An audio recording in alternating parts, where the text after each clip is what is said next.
Yeah, very, very good to be amongst you in this virtual room, and really warm welcome to those of you who are new to Sangha Night. And yeah, I hope that you have a very, very good evening. So I'm going to be talking about, well, I was asked to talk about community in divided world, which is, I believe, the series that's been being explored at your Sangha Nights for the last wee while. I'm not going to really talk about a divided world, other than to say it's probably obvious. That's why I don't want to really talk about it. It's so obvious. You only have to, I don't know, turn on the telly or the radio, and it's sort of tragic, isn't it? I mean, I do want to mention a few things. I mean, like Myanmar, there are people dying for democratic freedom, uh, you know, right now, as it were. And then, of course, there are war zones all over the world, aren't there? In Syria and Yemen, and those names have become sort of, in my mind anyway, synonymous with tragedy. And it can feel like, well, I can feel like it sort of feels hopeless in that I can't really do anything, and I don't know if anybody can do anything in these horrendous kind of conflicts. And then, of course, sort of nearer to home, even in Europe, we're seeing this sort of division, vaccine wars, and so on, which I don't know, horrendous. When I can just remember, well, all of us can, just last year, this time last year, when the pandemic first broke, if there was anything positive in this horrendous time, for a while it felt like we were a united world, battling one issue, and for me anyway, it felt like I felt very connected with people, you know, all over the world, and our differences seemed to melt away in the face of sickness and death, and loss, which was imminent, and all the normal preoccupations of our life, my life, were cancelled a year on, and it feels sort of normal, doesn't it? Or more or less, I don't know if normal's the right word, but for me, I've sort of grown familiar with this lockdown life. Um, uh, and yet there's something very, very unnatural about it. This um, enforced isolation. Social distancing is such a weird term for what we've been forced into. Subhuti, when we went into this pandemic, Subhuti, who's a senior, very senior order member and my preceptor, my teacher, he was saying that he wished that we hadn't used the word social distancing. He wished that it had just been physical distancing, because we do need to communicate, and fortunately through channels like Zoom, we have been able to meet and communicate, at least to some degree. It's not the same, but there's a human need, I think, in all of us to feel in relation to one another, to feel for each other, to feel a sense of solidarity for each other, to feel seen, and to feel that we are you know, seeing others in a vivid way. And that's just a human need. It seems to be a human need. It seems to be a need in not just human beings, but in animals as well. So many animals, there's this social instinct. It feels possibly an intrinsic part of consciousness, this need to connect. And as Buddhists, we are trying to, in a way, take that basic need, that instinct in consciousness, and elevate it, develop it and elevate it, so that we meet at the highest possible level, so that we meet at the level of the Buddhas, so that we meet as enlightened beings. And that takes us way beyond even sort of physical distancing, because the mind can meet a mind directly. As Buddhists, we're trying to realize that fact, that the mind isn't limited to the physical form, and physical distance, social distance, whatever you want to call it, is just well, it's a very, very surface phenomenon compared to the depths of the mind and the mysteries of consciousness. I want to sort of move on to Sangha, and well, many of you will already be familiar with the story of how the first Sangha came about. The Buddha, fresh from his enlightenment, if you can say fresh from his enlightenment, wanted to communicate his experience, and he turns towards the town of Sarnath, where he knows that his 5 former friends and companions in this quest for enlightenment are living in the deer park at Isipatana. And he goes there and he communicates his vision as best he can, probably using words that were sort of felt stale compared to his pristine experience, which had never been realized before, at least according to the Buddhist tradition. He was the first to realize a level of consciousness, a dimension of consciousness that has no boundaries to it and has no limitations in terms of egocentric views or emotions. He'd realized this transcendent state that is beyond me and you and subject and object and even time and space. And he wanted to communicate it because it was a freedom that he'd realized, a freedom from, in the end, all physical limitations, including the limitation of the body and the death of the body. When he had embarked on his quest, he had gone in search of the sort of answer to death and our own mortality and sickness and old age. He'd gone in quest for a sort of a solution to the human condition, and he'd found that, he'd discovered that, not in an external way, not in some external heaven realm, or in some sort of meeting with a creator God. He'd found that, in a sense, in the depths of his own mind. He'd found that his own mind, in its deepest aspects, beneath, as you could say, or beyond, and I'm using these words now metaphorically, he'd found that beneath and beyond all subjectivity and all notion of a me and a mine, there's a mind, there's an awareness that isn't personal, that is transcendent, that is always free, always creative, always filled, as it were, with the qualities of love, of metta, always in a way in touch with a reality beyond form. And at that level, separation doesn't exist. And he wanted to communicate. He wanted to communicate his experience.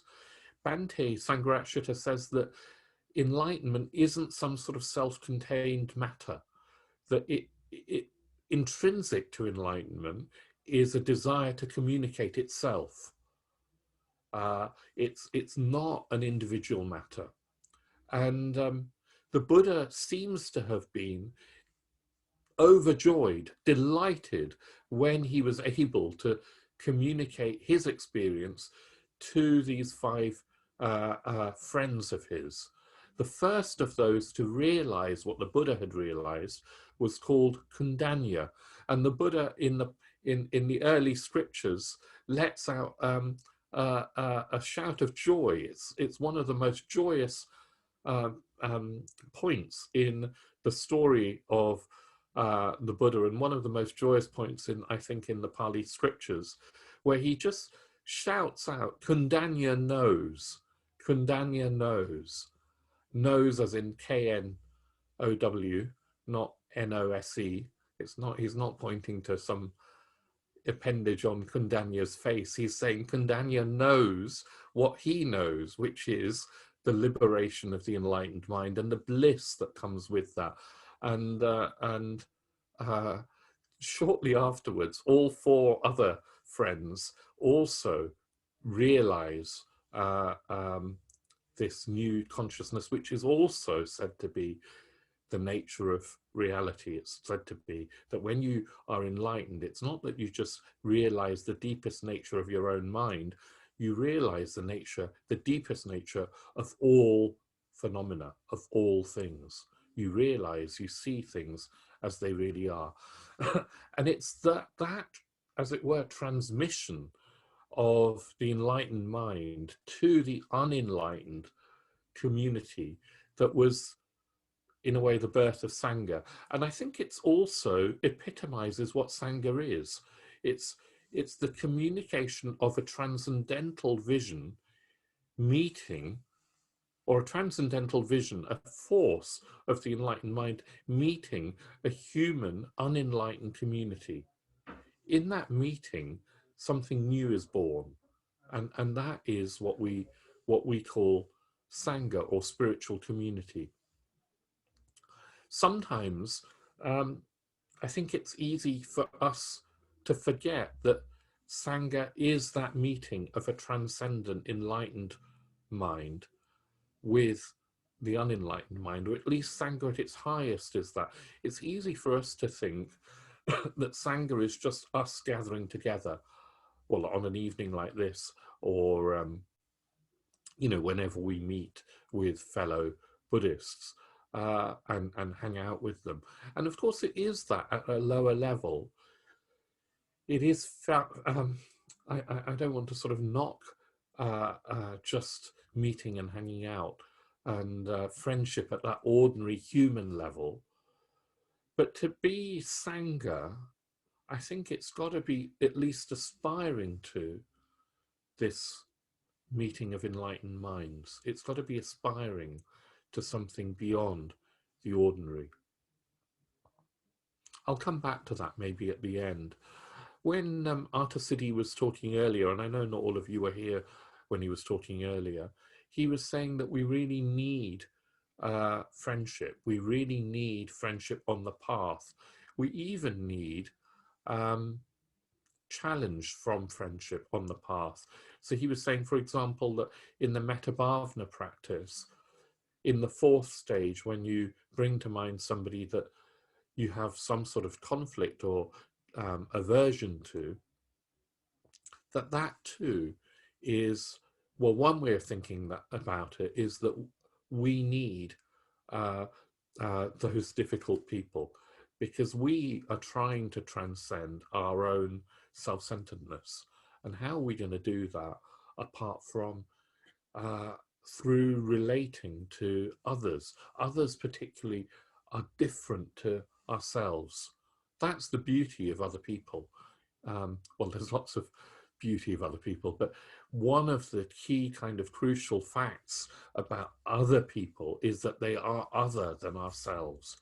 And if enlightenment, if the whole goal and quest of the spiritual life is to go beyond the notion of self and other, well, other people are a way to that realization, to that freedom. Because without other people, we're left in, I don't know, a smaller, solipsistic even, world of me and mine, me and mine. And in the Dharma life, if we really want to have a transcendent experience, I don't think it's possible without coming into vivid relationship with other people without spiritual friendship. I don't think it's possible. I think you can go a long way with meditation and study and ethics and so forth. But in the end, I don't think it's possible to transcend this dualistic, this dichotomy of self and other, without reaching out to other, without reaching out to other people. I don't think it's possible. I want to really emphasize that, because not so much in Triratna, although even in Triratna at times, not so much in Triratna, but out there in the modern Western Buddhist world, I think there is more and more of a approach which says enlightenment can be found just by doing the right meditation technique, given to you by the right teacher, perhaps. That enlightenment can be found just on your own. And what I'm trying to say is that even the Buddha felt a need to communicate his enlightenment experience. Bhante says that really it wasn't complete until he communicated it. Communication is part of the nature of enlightenment. And for us who are unenlightened, if I think of myself, you know, I've been practicing for, I don't know, 25 years or so, a bit more. And I can't imagine the Dharma life without friendship. In a way, I don't even want to imagine a Dharma life without friendship. But I do know that I wouldn't have, I don't know, I don't think I would have made very much progress at all. I'm not saying I have made much progress, but to the extent that I've made progress, so much of it has been to do with other people and friendship. Ian McGilchrist, I was interviewing with Maitreya Bandhu. We interviewed Ian McGilchrist, who's a psychiatrist and a neuroscientist and a writer and a literary critic, and he's a polymath. He's one of these people that I do believe you can really say he's a Renaissance man, and you know, which is a rare thing in the modern world. He was, you know, his magnum opus is this book called The Master and His Emissary, and he talks about, well, I can't really, I haven't got time to go into his thesis, but he talks about how the brain is divided, I mean physically divided, but how the left hemisphere tends to see the world in utilitarian terms and in terms of division between me and the rest of the world. It's the hemisphere that sees the world in terms of grasping what it can to fulfill its own needs. The right hemisphere sees the world in terms of connection, relationship, and in a sense of context, in a sense of wholes, in the sense of WHOLES. It sees wholes. It sees the larger context and perspective that gives meaning to our lives. And Subhuti has coined, I was mentioning that in modern Buddhism, not so much in Triratna, there is this tendency towards individualism, which just sees the spiritual life and enlightenment in individualistic terms, as if it's something I can add on to my sense of self.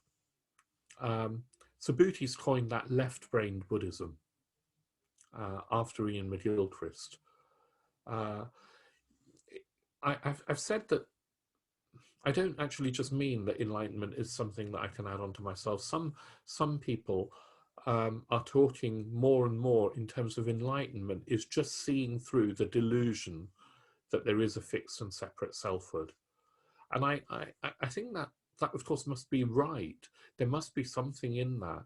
But I think it's limited if then if we don't go beyond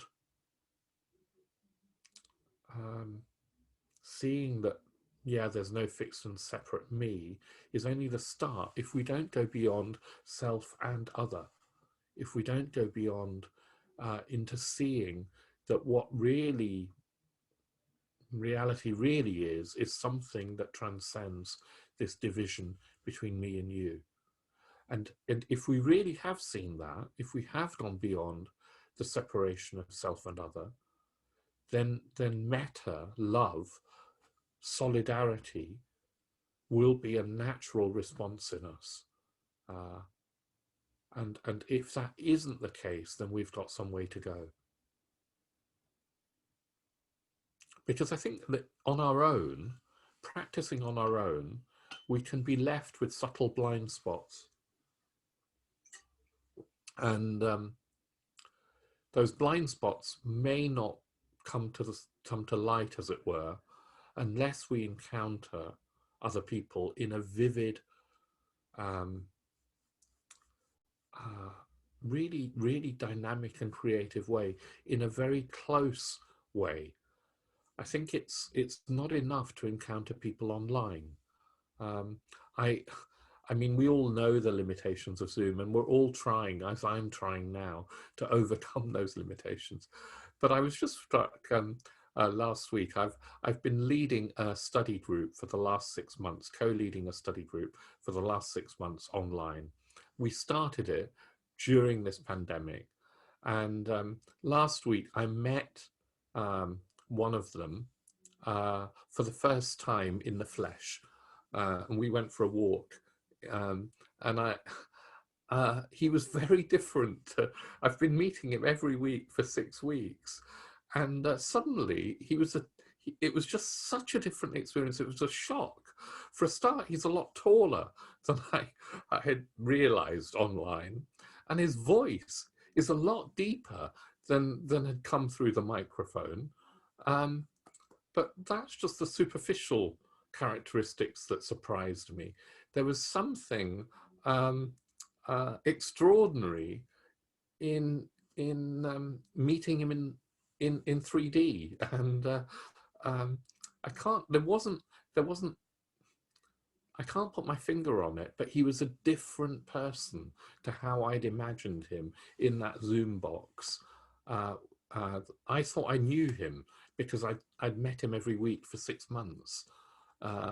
I thought I knew him, and I realized I hadn't a clue. I realized, you know, he was quite different. To his energy was different, and it was a delight to meet him. I mean, we just spent 2 delightful hours, and it wasn't about the words we said. I can't remember what we talked about, but I just now have a vivid sense of another human being, and we bridged for a while the gap between us, and I really hope that we can do that with each other more very soon. But there's something about human consciousness that won't be I don't know, fulfilled without it meeting other human consciousness and meeting at the level of transcendence. So what I want to sort of move on to is that Sangha is much more than just hanging out in a group of people with common interests. It's much more than that. There isn't really Sangha unless there's Dharma. It's not Sangha unless we're meeting on the basis of the Dharma. And that means unless each of us is individually practicing and trying to realize enlightenment, move towards enlightenment, move towards less self-centeredness, less selfishness, unless we're trying to work on our own reactive minds.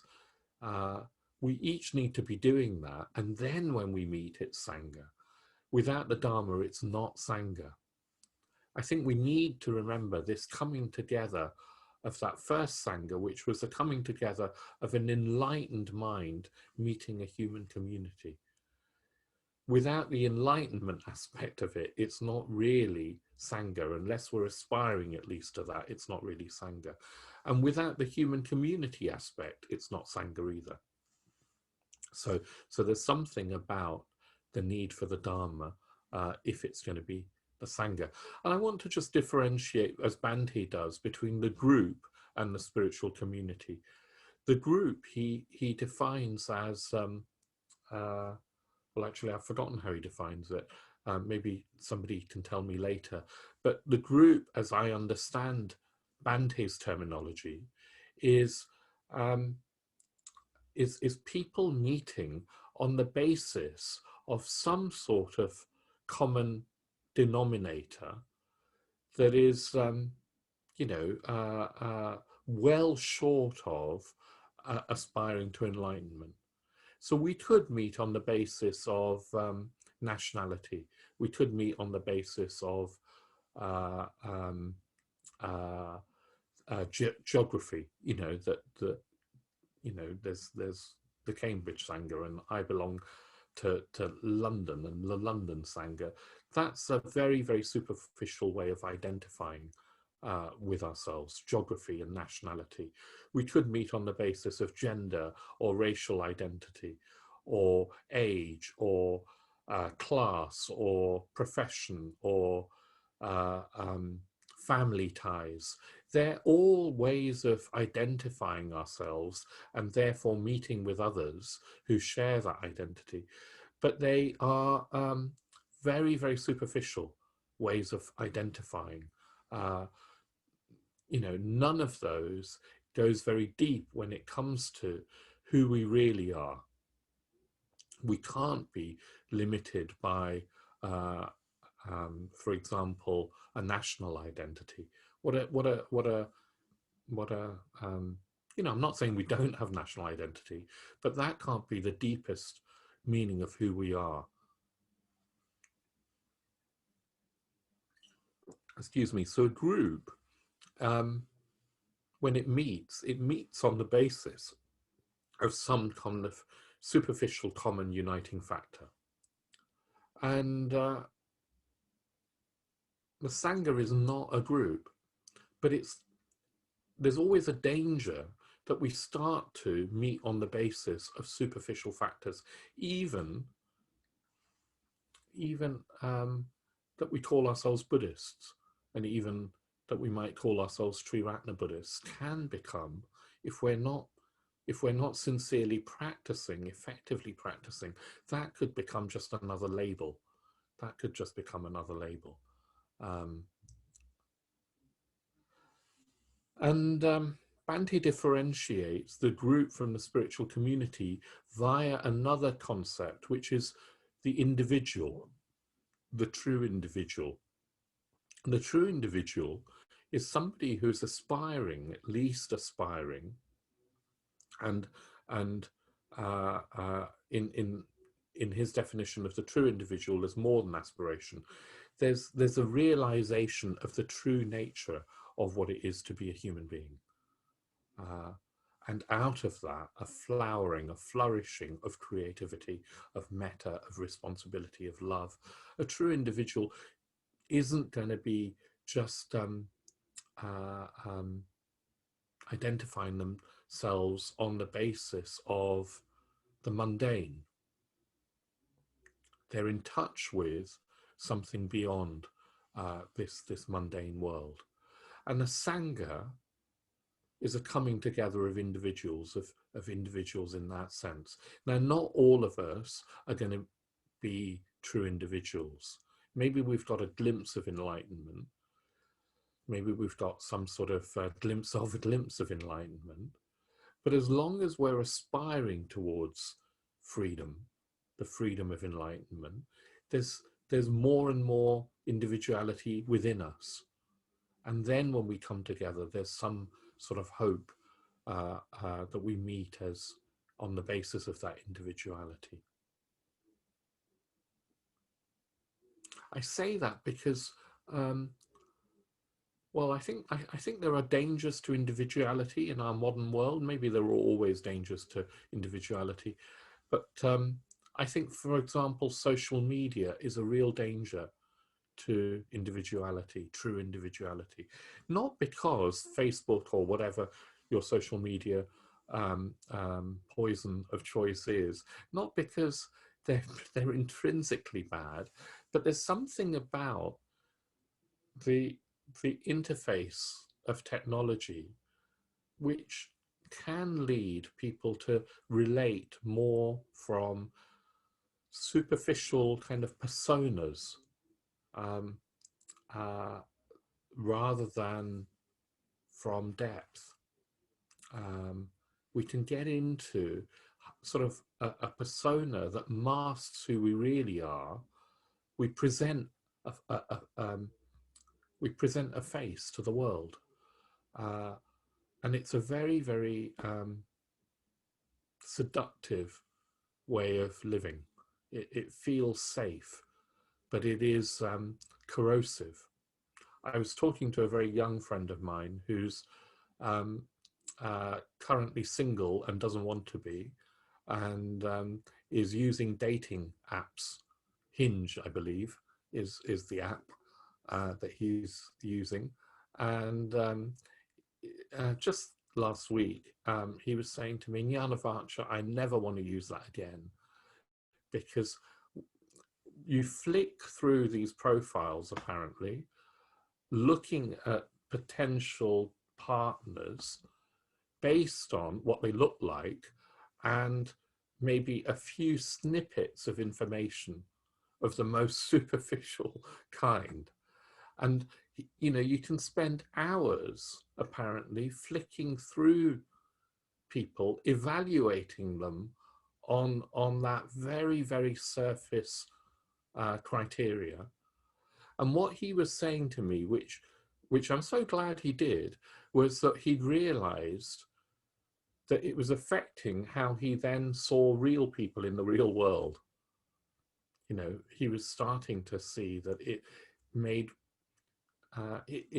it made his mind superficial, and then his way of relating to others also became superficial.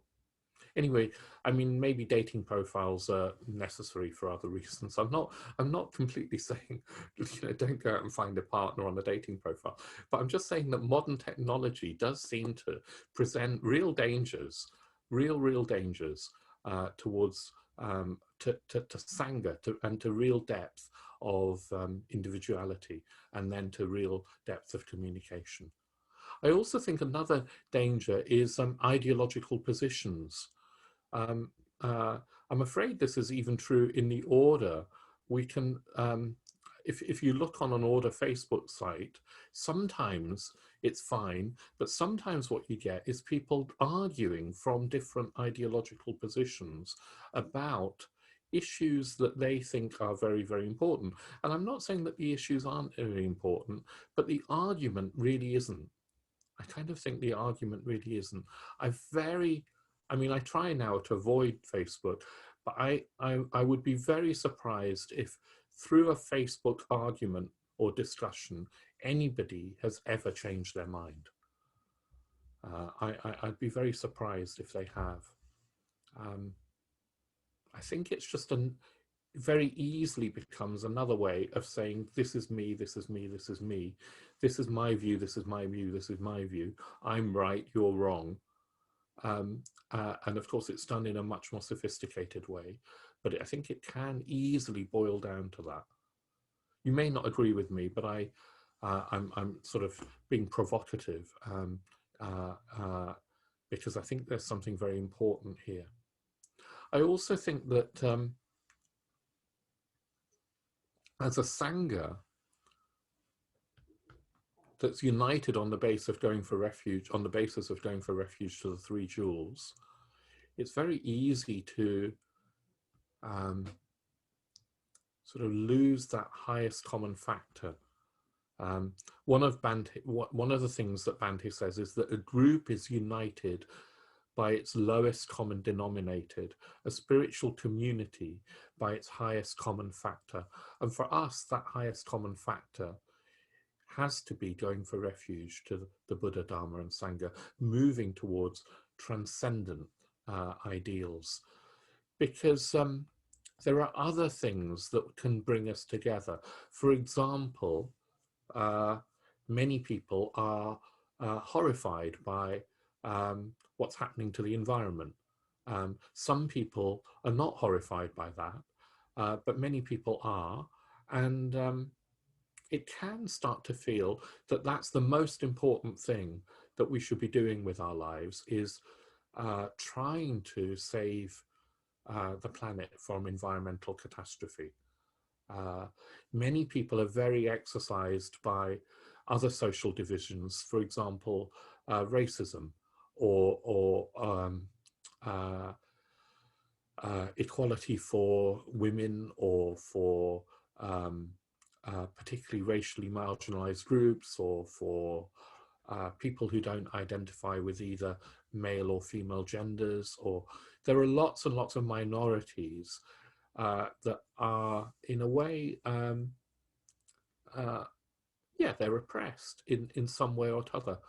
And it's very easy to think that the most important thing that we must do as a spiritual community is fight for equality in whatever sphere, or fight for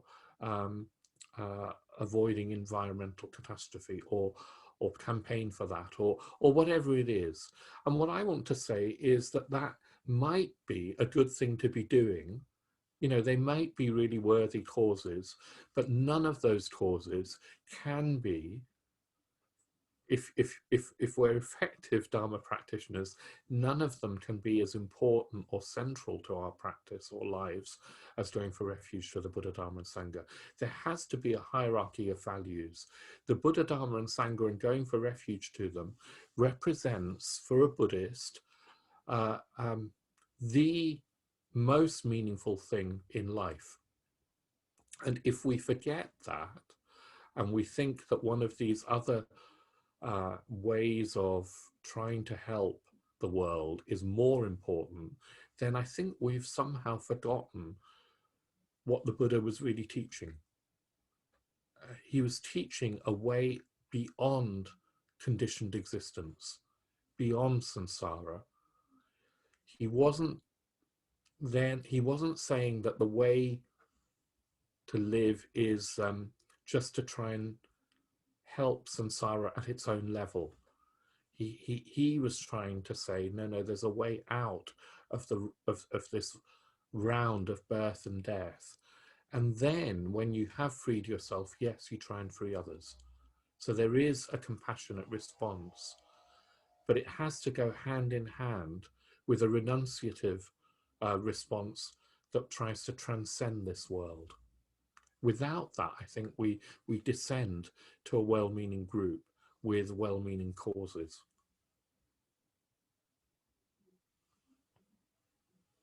So I'm going to start maybe wrapping up. I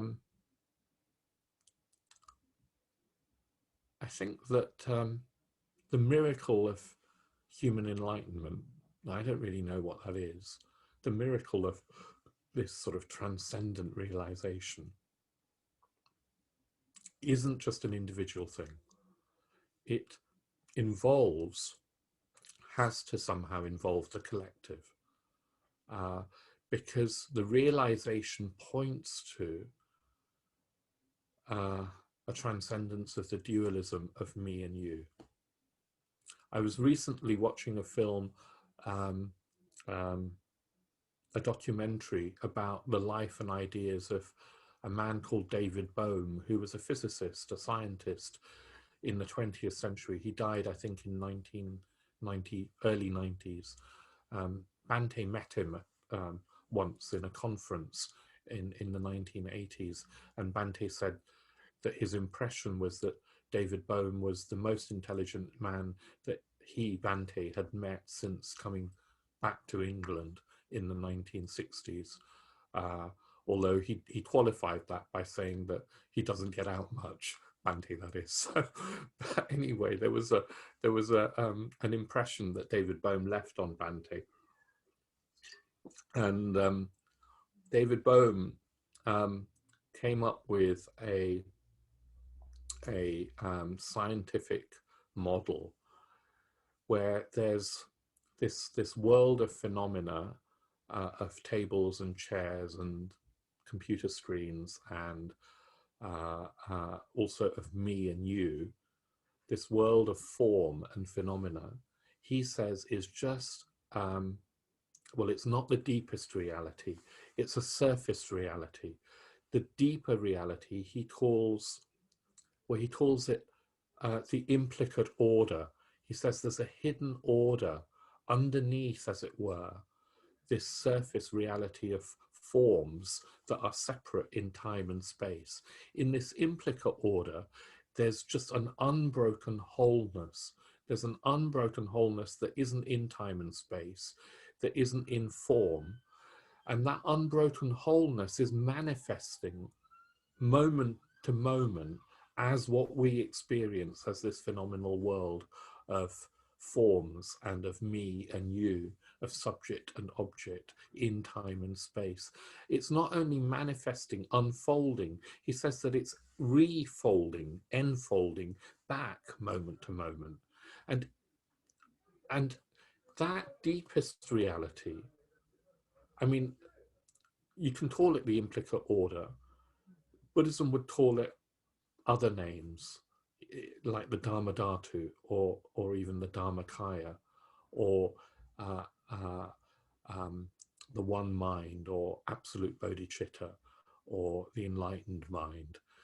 That deeper order is our own birthright, because we have emerged from it, are emerging from it, moment to moment. And the challenge of our lives as Buddhists is to not get lost in this phenomenal world, however important and demanding it might be, not get lost in thinking that that is the most truest reality. The challenge is to discover this deeper dimension in our own minds, just as the Buddha did. And the challenge is to form Sangha amongst us so that this transcendent mind can come through us, as a collective, as a community of individuals, not as group members, but as individuals, to come through us, and then to be a force for good in the world, this divided world which needs the Dharma. Of course, it needs other things. In Myanmar, they need freedom. In many parts of the world, they need food and shelter. But yes, beyond those bodily needs and ordinary human needs, there's a deeper need to answer the question of life and death, and to transcend this world of form. And that's what the Dharma gives us. And if we realize that, then even all the tragedies of this world, the deaths, the hungers, the injustices, the divisions, even those will not, in a way, mean the same thing to us, because we'll have realized a freedom beyond form. We'll have realized a freedom beyond life. We'll have realized a freedom beyond this physical body and the sickness that physical body is subject to, and the old age, and even the death that physical body is subject to. We'll have become part of the deepest nature of reality, which is also the nature of love. We'll have realized that in ourselves, and we'll be a force for good in the world. Everybody has that birthright. People don't realize that it is their birthright, their own potential. We as Buddhists have an inkling that that is our potential, and let's not waste that. Let's not waste that. Let's dedicate this life to realizing that in us, helping others to realize that in themselves, and then collectively acting as a force for good in this very, very divided world. Okay, so I'll leave it there.